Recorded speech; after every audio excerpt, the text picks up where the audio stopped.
युद्ध का हर गुजरता दिन एक नई चुनौती सामने लेकर आ रहा है दुनिया के सामने। और देखिए अब स्थिति यह है कि इस बात की आशंका बढ़ गई है कि क्या अब इजरायल वर्सेस ईरान होगा, क्योंकि 11 नवंबर है इस्लामिक लीग की बैठक और फिर अगले दिन 57 इस्लामिक देशों की बैठक। लेकिन सबसे बड़ी बात यह है कि 11 साल के बड़े अंतराल के बाद अरब और ईरान के सुप्रीम लीडर मुलाकात करेंगे। सवाल यही है कि क्या आने वाले समय में यह युद्ध विनाशक और भयानक रूप लेने वाला है। नमस्कार, मैं हूं रवि मिश्रा, मेरे साथ है मेरे सहयोगी करुणाशंकर शर्मा। तो इजरायल हमास जंग 36वें दिन में पहुंच गया है। गाजा में इजरायली विध्वंस जारी है। गाजा में इजरायली सैन्य कार्रवाई के हर अपडेट्स और वीडियो हम आपको दिखाएंगे। देखिए, आप जंग के बीच कुछ ऐसे डेवलपमेंट्स भी सामने आ रहे हैं, इनसे इस जंग की पूरी दिशा बदल सकती है। और यह कैसे हो सकता है, इसे समझाने के लिए हमारे साथ जाने माने एक्सपर्ट्स भी मौजूद हैं। तो आगे बढ़ने से पहले पिछले कुछ घंटों में घटी 5 बड़ी घटनाओं और उनसे उठ रहे सवालों पर जरा गौर कर लेते हैं, नजर डालते हैं उन अहम सवालों पर। तो वॉर के 5 गेम चेंजर, उन पर हम नजर डालते हैं। देखिए, मिशन बदनाम इजरायल, यानी इजरायल को बदनाम करने की कोशिश शुरू हो गई है। बड़ा सवाल ये कि क्या यह ईरान का गेम प्लान है, ईरान का षड्यंत्र है। अब देखिए, इमाम की सलाह क्या सामने आ रही है। मुस्लिम वर्ल्ड दो फाड़ आखिरकार क्यों है, तो इमाम की सलाह भी सामने आ रही है। और बड़ा सवाल यह कि जिस तरह से सऊदी अरब का रुख खास तौर पर देखने को मिल रहा है, मुस्लिम वर्ल्ड यहां पर दो फाड़ क्यों है, यह भी एक बड़ा सवाल। और साथ में खबर यह भी आई कि फ्रांस के राष्ट्रपति जो हैं वो इजरायल के हमलों को लेकर खुश नहीं हैं। तो सवाल यह है कि इजरायल पर क्या नेटो में दो फाड़ है, दरार है। इसके अलावा अरब देशों की बैठक की अगर बात की जाए, अमेरिका पर बढ़ रहा है दबाव, ये क्योंकि जिस तरह से अरब लीग की जो बैठक है वो आज होने वाली है रियाद में, इसको लेकर भी लगातार सबकी नजरें। और इन सब के बीच दुनिया के सबसे घातक बॉम्बर ने उड़ान भर ली है। तो सवाल ये उठ रहा है कि क्या सुपर पावर ने अपनी ताकत दिखानी शुरू कर दी है, शक्ति प्रदर्शन शुरू कर दिया है। ये तमाम सवाल हैं जिन पर हम आगे करेंगे चर्चा। लेकिन सबसे पहले इस वक्त की बड़ी ब्रेकिंग न्यूज से करते हैं शुरुआत। हमास के हथियार डिपो में विध्वंस, हथियार डिपो पर मिसाइल से किया हमले के बाद IDF ने किया डिपो पर कब्जा। समंदर के किनारे था हमास का हथियार डिपो। और देखिए ये तस्वीरें इसी हमले की।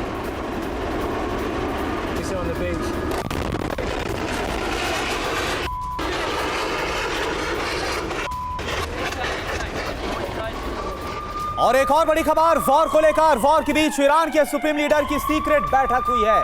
आयतुल्लाह खामनेई ने समर्थक देशों के साथ इस बैठक को किया। मीटिंग में इजरायल के खिलाफ रणनीति तैयार की गई है। कुल जिस तरह से लगातार ईरान का जो रुख नजर आ रहा है इजरायल के खिलाफ, इसके बाद यह कहा गया है कि फुल स्केल वॉर में उतरने से तो मना किया, लेकिन इजरायल की छवि खराब होने का पूरा भरोसा है। यह बात भी आयतुल्लाह खामनेई की तरफ से कही गई।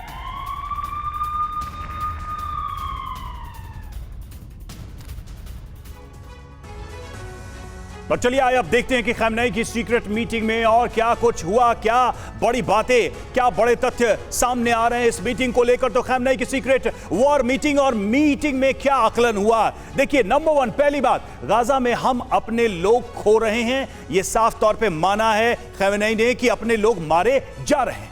और इसके साथ ही इजरायल लगातार विश्वसनीयता खोता जा रहा है इंटरनेशनल प्लेटफॉर्म पर। इसका नतीजा क्या हो रहा है, हमारे नुकसान से इजरायल का नुकसान बहुत बड़ा होगा, ये वार्न करते भी खामनेई नजर आ रहे हैं। बिल्कुल, नुकसान यानी कि इजरायल की अंतरराष्ट्रीय छवि बुरी तरह से खराब होगी। मीटिंग में कहां के प्रतिनिधि मौजूद थे उस पर भी नजर डालते हैं। तो लेबनान, इराक, सीरिया, यमन, फिलिस्तीन के रिप्रेजेंटेटिव प्रतिनिधि यहां मौजूद थे और इनसे चर्चा हुई, इनसे बात हुई, इनसे कुछ मिलजुल कर फैसले लिए गए, उस पर भी हम नजर डालेंगे। और फैसले क्या लिए गए, फैसला क्या हुआ मीटिंग में, ये आप देखिए। ऑल आउट वॉर में उतरने की कोई जरूरत नहीं, ये बात आयतुल्लाह खामनेई की तरफ से कही गई। अपनी रणनीति पर आगे बढ़ना सही होगा, यह भी कहा गया। और यह भी कहा गया कि फिलिस्तीन के व्यापक उद्देश्यों को याद रखें, इस बात को कहा गया।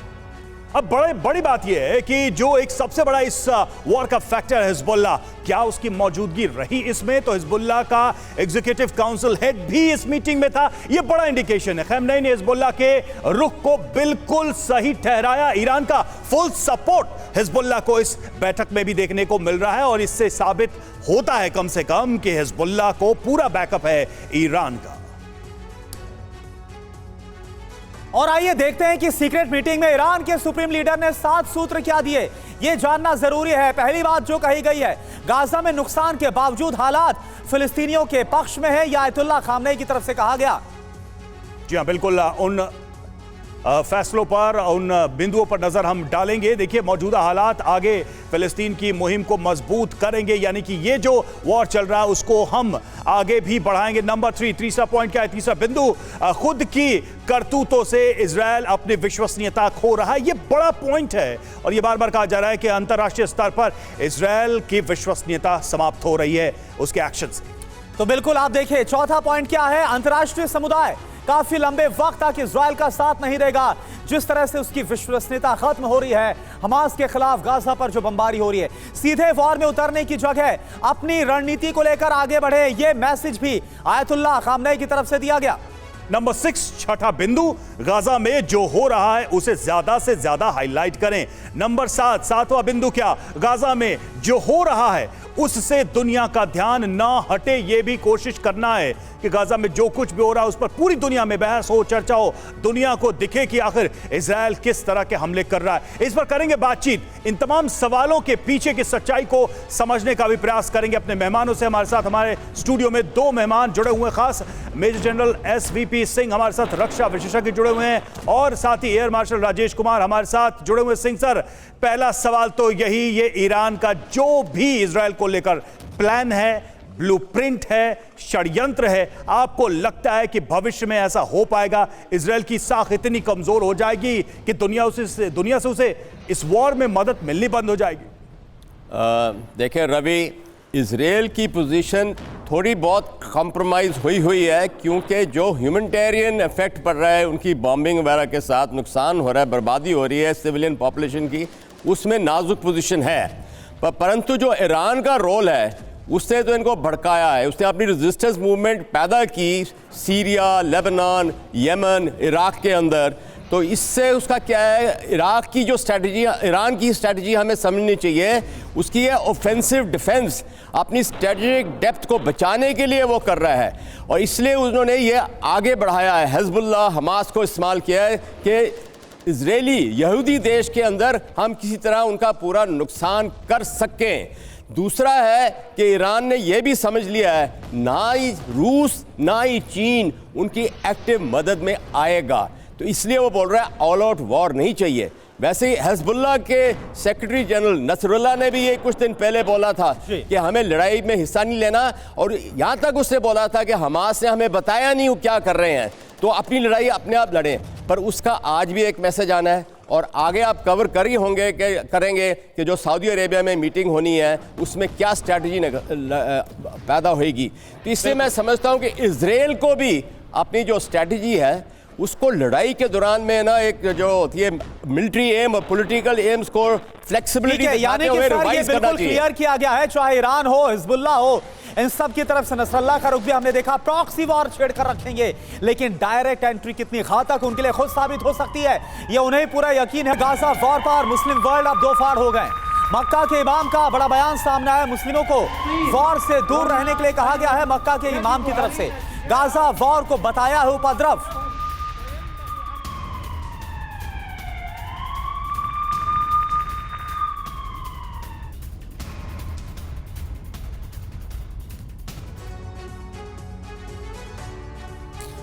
और आइए देखते हैं कि मक्का के इमाम ने और क्या कहा है और उनके बयान से क्या सवाल उठते हुए नजर आ रहे हैं, यह जानना इस वक्त बहुत जरूरी। ग्राफिक्स के जरिए मक्का के इमाम की सलाह आपको दिखा रहे हैं। गाजा वॉर एक दंगा फसाद है, यह कहा गया। गाजा वॉर एक उकसावा है, यह मक्का के इमाम की तरफ से संदेश। साथ ही उन्होंने दुनिया के मुसलमानों को, खासकर इस पूरे इलाके के मुसलमानों को ये कहा है, ये अपील की है कि इस युद्ध से वो दूर रहें, अपने देश के शासक को फॉलो करें। ये साफ तौर पे उन्होंने निर्देश दिए। अब इससे 3 बड़े सवाल सामने आते हैं। क्या है वो सवाल? क्या मुस्लिम वर्ल्ड गाजा पर 2 फाड़ हो रहा है, 2 हिस्सों में बट रहा है? ये सबसे बड़ा सवाल है। सवाल यह भी कि क्या कई मुस्लिम देश अब खुलकर सामने नहीं आएंगे, और सवाल यह भी कि क्या ईरान जैसे देशों की आक्रामकता पर इसका कोई असर पड़ेगा। तो अब देखना होगा कि क्या जो मुस्लिम वर्ल्ड है वो मक्का के इमाम की सलाह उनकी तरफ से जो कहा गया वो बात मानते हैं या फिर इसे भी नजरअंदाज कर लेते हैं। एक और बड़ी खबर, गाजा में अभी तक 11,000 लोगों की मौत हो गई है। हमास इजराइल युद्ध में 11,000 लोगों की मौत, मरने वालों में 4,500 से ज्यादा बच्चे भी हैं। तो ये बेहद दुखद पहलू आप देखें, कैसे मासूमों की जान गई। इजराइल की तरफ से हमले किए गए, यही वजह है कि अमेरिका भी कई बार बोल चुका है, सलाह दे चुका है, स्कूलों को बख्शा जाए, रिहायशी इलाकों को बख्शा जाए, बिल्कुल। बख्शा जाए। और करुणा देखिए, ये जो मौतें हो रही हैं शायद इसी को देखते हुए मक्का के इमाम ने अपील की है। राजेश सर, बहुत अहम सवाल यहां पर उठता है मक्का के इमाम के अपील के बाद से कि क्या ये जो विनाश है, ये जो मौतें हो रही हैं, ये जो लग रहा है कि एक तरफा युद्ध चल रहा है और इस युद्ध की जरूरत नहीं थी, इन सबको देखते हुए ही अब ये दो ओपिनियन आने लगी हैं। एक तरफ कहा जा रहा है कि ये धर्म युद्ध है और दूसरी तरफ मक्का के इमाम जैसे लोग कह रहे हैं कि ये फसाद है, ये दंगा है, मुसलमान इससे दूर रहे। देखिए, जब से ये युद्ध शुरू हुआ है, जो अरब देश हैं, जो जैसे सऊदी अरेबिया, यूएई वगैरह, जो बेसिकली सुन्नी मुस्लिम देश हैं, उनमें दरार पैदा हो गई थी, क्योंकि उनकी जो गवर्नमेंट, जो रूलर्स, जो उनके अमीर वगैरह हैं, वो इज़राइल से दोस्ती बढ़ा रहे थे। अब्राहम अकॉर्ड्स की बात चल रही थी, लेकिन जब जैसे ही ये युद्ध शुरू हुआ तो जो नॉर्मल पब्लिक है इन देशों की, उन्होंने खुलकर फिलिस्तीनियों का समर्थन किया। तो मेरे हिसाब से ये जो मक्का के इमाम की जो हिदायत है, ये उस नज़रिए से देखना चाहिए कि मुस्लिम वर्ल्ड में, सुन्नी मुस्लिम्स में दरार ना पड़े। जो उनके गवर्नमेंट और लोगों के बीच में जो दरार है, उसको रोकने का ये एक मुहिम है उनकी। और अगर जो ये गवर्नमेंट और पब्लिक के बीच में अगर दरार पड़ जाती है तो उसका सीधा फायदा ईरान को मिलेगा, क्योंकि फिर ईरान ये कह सकेगा कि वो मुस्लिम वर्ल्ड का लीडर है और वही फिलिस्तीनियों को एक देश दिला सकता है। तो इसमें जो है एकता, जो सुन्नी शिया सुन्नी में जो एकता होनी चाहिए, उसको करने की कोशिश की जा रही है। ठीक है। अमेरिकी न्यूक्लियर बॉम्बर की उड़ान, जी हां, जंग के बीच B-21 रेडर बॉम्बर ने पहली उड़ान भरी है। अमेरिकी न्यूक्लियर बॉम्बर से दुनिया में हलचल, यूरोप से मिडिल ईस्ट तक खलबली मची हुई है। B-21 रेडर दुनिया का सबसे आधुनिक बॉम्बर है जिसने उड़ान भरी है। इन सब के बीच ये जो युद्ध है, ये जो तनाव है, इस सब के बीच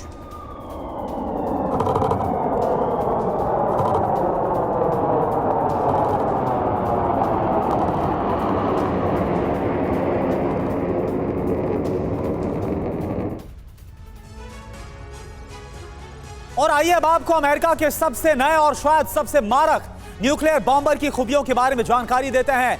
जिस B-21 रेडर ने उड़ान भरी, सबसे आधुनिक बॉम्बर है B-21 रेडर, जिसके बारे में जानकारी और उसकी तस्वीरें आप जरा देखिए। कैलिफोर्निया में B-21 रेडर की पहली टेस्ट फ्लाइट है जो कि आप देख पा रहे हैं। बिल्कुल। और B-2 बॉम्बर के मुकाबले B-21 रेडर ज्यादा मारक है, ज्यादा घातक है, इसलिए पूरी दुनिया की निगाहें इस उड़ान पर हैं। और यूएस एयरफोर्स की 100 B-21 रेडर बनाने की योजना भी है, भविष्य की प्लानिंग भी है।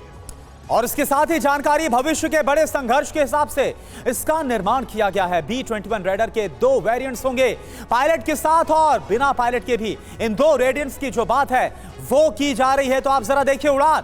और हमारे साथ एसवीपी सिंह सर जुड़े हुए हैं। एसवीपी सिंह सर, यूक्रेन और रशिया के वॉर के दौरान लगातार हम देख रहे हैं कई बार जो न्यूक्लियर बॉम्बर से उनकी उड़ान हुई है, और अब जब इजराइल और हमास की जंग हो रही, पहली बार इस तरह से ये टेस्ट फ्लाइट की गई है, टेस्ट उड़ान की गई है अमेरिका की तरफ से, जो इजराइल के साथ खड़ा है। कितना सिग्निफिकेंस है इसका? देखिए करुणा, ऐसे है कि लड़ाई के दौरान में एक थ्रेट इन बीइंग होता है, खतरे को पैदा करके दिखाना, दुश्मन को बैठाना, और ये इसको स्ट्रैटेजिक डेटरेंस के हिसाब से हम समझ लें तो आसान है। और ये अमेरिका पूरा पैदा कर रहा है। जैसे उसने अपने स्ट्राइक कैरियर ग्रुप वहाँ पे 2 लगाए मेडिटेरेनियन सी में, Tomahawk submarine nuclear missile deploy की है पर्शियन गल्फ एरिया में, और अभी ये जो B-21 का मिशन चल रहा है, ये सब ईरान को बिठाने के लिए कि तुम ठंडे रहो, आगे बढ़ाने यानी की कि कोशिश आप मत करें। कह रहे हैं कि ये एक पोस्चरिंग है। राजेश सर, आपका एक कमेंट इस पे चाहूंगा। ये जो बॉम्बर है जिसको पूरी दुनिया में हलचल है जिसको लेकर, इसके बारे में क्या आप और बताना चाहेंगे दर्शकों को? भविष्य के युद्ध के हिसाब से ये कितना खतरनाक है, कितना प्रिपेयर्ड है दुनिया में? क्या कहीं कोई मुकाबला है इसका? देखिए, ज़रूर ये बहुत अत्याधुनिक है और इसकी जो क्षमता है वो काफ़ी ज़्यादा है B-2 से, लेकिन अभी तो ये पहली फ्लाइट है और इसको अगर 100 हमने बम्बर बनाने हैं तो तकरीबन 1.5 दशक लग जाएगा। तो ये जो सिग्नलिंग है ये ईरान के लिए है, ये चाइना के लिए है, ये रशिया के लिए है कि आप इस युद्ध को जो है बढ़ाएं ना, और इसको और जो भविष्य है उसके लिए ये बहुत महत्वपूर्ण है, क्योंकि इसका सिग्नेचर बहुत लो है। ये डीप पेनिट्रेट कर सकेगा। मतलब आप ये सोचिए कि अगर चाइना से युद्ध छिड़ता है यूएसए का और न्यूक्लियर सिग्नलिंग की बात आती है तो ये डायरेक्टली अमेरिकन सॉइल से लेकर चाइना तक जो है पहुंच जाएगा। और यानी राजेश सर, ये एक टेस्ट फ्लाइट है, एक ऐसा हथियार है, लेकिन कई जगह मैसेज डिलीवर कर दिया गया, चाहे रशिया हो, चाइना हो या फिर मिडिल ईस्ट में जो इस वक्त हम देख रहे हैं, जो आमना सामना हो रहा है, जो युद्ध इस वक्त छिड़ा हुआ है। एक और बड़ी खबर बताएं, इजरायली डिफेंस फोर्स के हमले में हमास के कमांडर को ढेर किया गया। नगबा इकाई का सदस्य था अहमद मूसा। 7 अक्टूबर के हमले में अहमद मूसा शामिल था। कमांडर उमर अल हांडी को भी मार गिराया गया। पश्चिमी जबालिया में कमांडर था उमर। और अब तक हमास के 15,000 अड्डे तबाह हो चुके हैं। ऑपरेशन गाजा पर आईडीएफ का बड़ा यह दावा सामने आया है, 6,000 हथियारों को बर्बाद कर दिया। 7 अक्टूबर से जारी है हमास इजराइल जंग।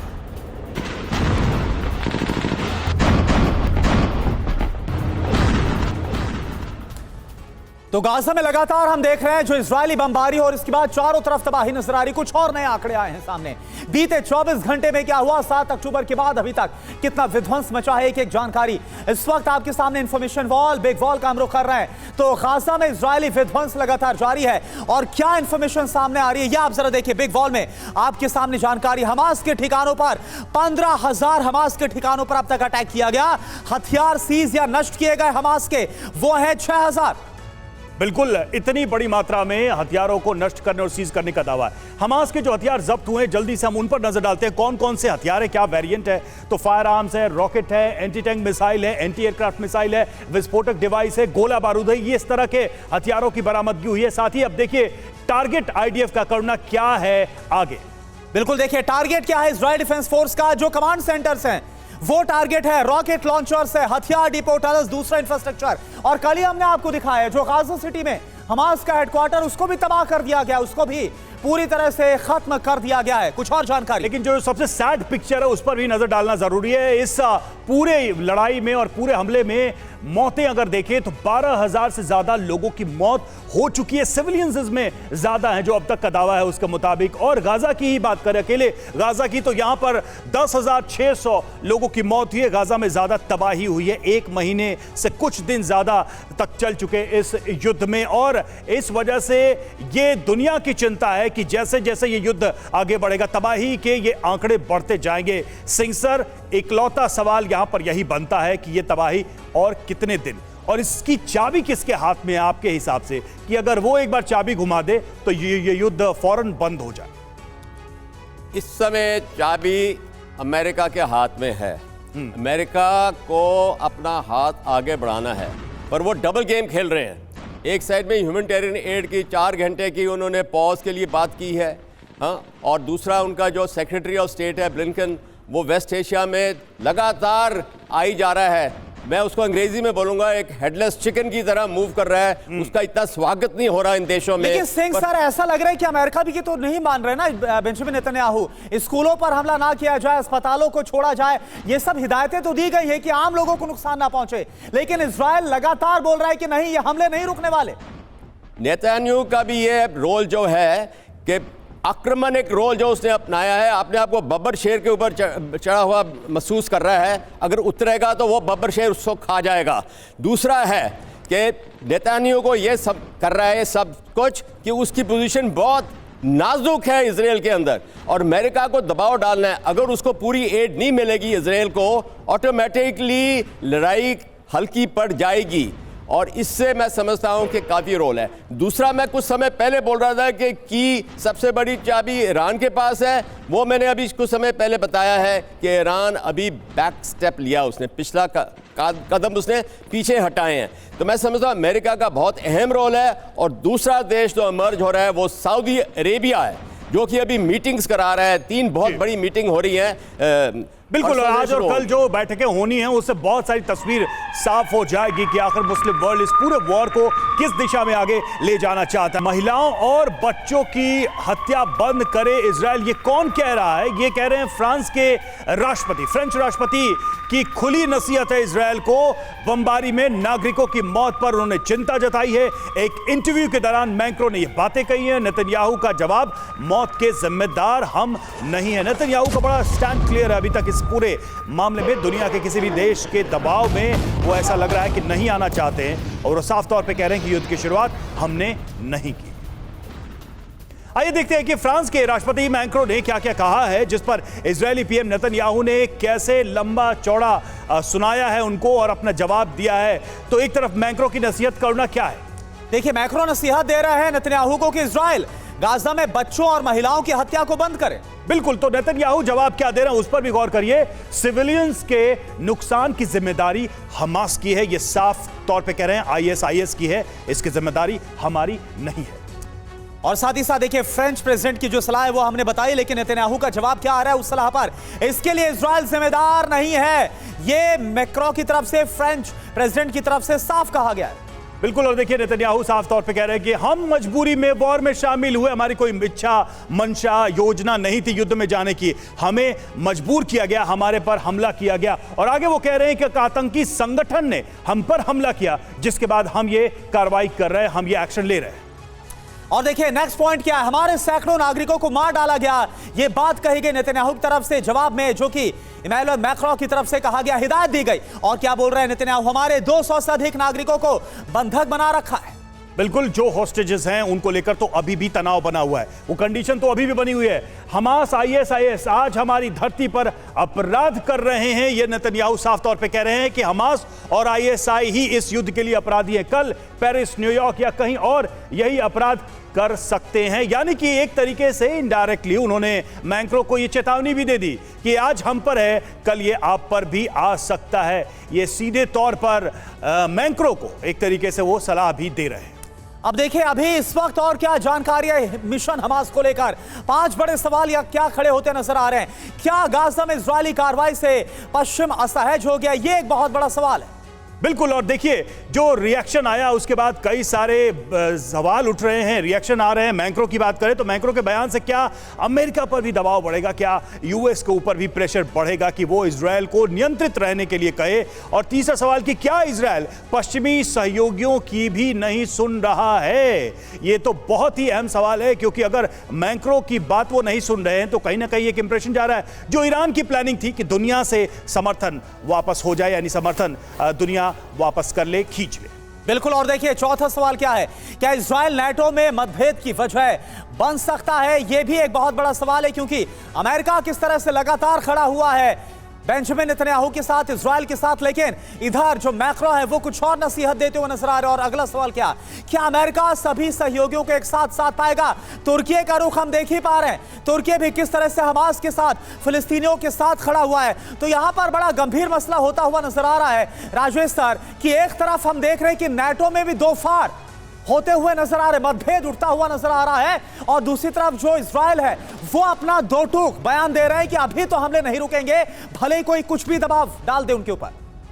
देखिए, इजरायल शुरू से कह रहा है कि अगर हम पूरी दुनिया एक तरफ हो जाए और हम अकेले पड़ जाएं तब भी हम इस लड़ाई को नहीं छोड़ेंगे।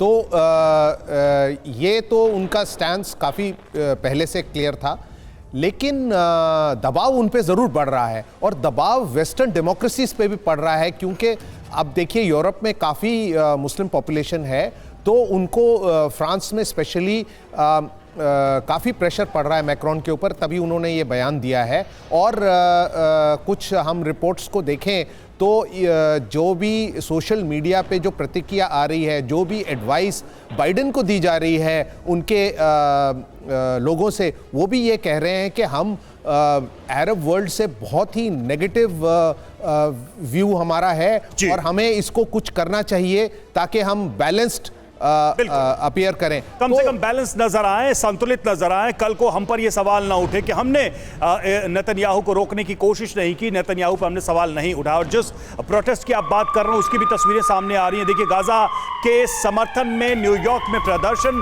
गाजा पर इजरायली हमले का विरोध यहां पर देखने को मिल रहा है। इजरायल पर गाजा में नरसंहार का आरोप लग रहा है और इसको लेकर ये देखिए प्रोटेस्ट की तस्वीरें।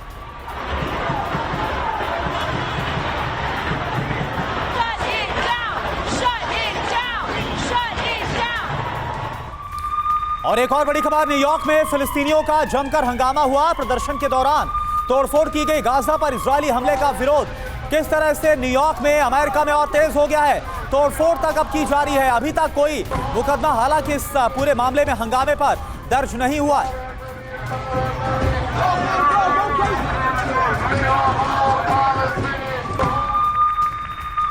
और जंग के बीच आईडीएफ का बड़ा बयान, हमास के खात्मे के बाद ही रुकेंगे। ये कहना है आईडीएफ का, जहां हमास होगा वहीं खत्म करेंगे। एक साथ कई मोर्चों पर जंग के लिए हम तैयार, आईडीएफ का ये कहना है।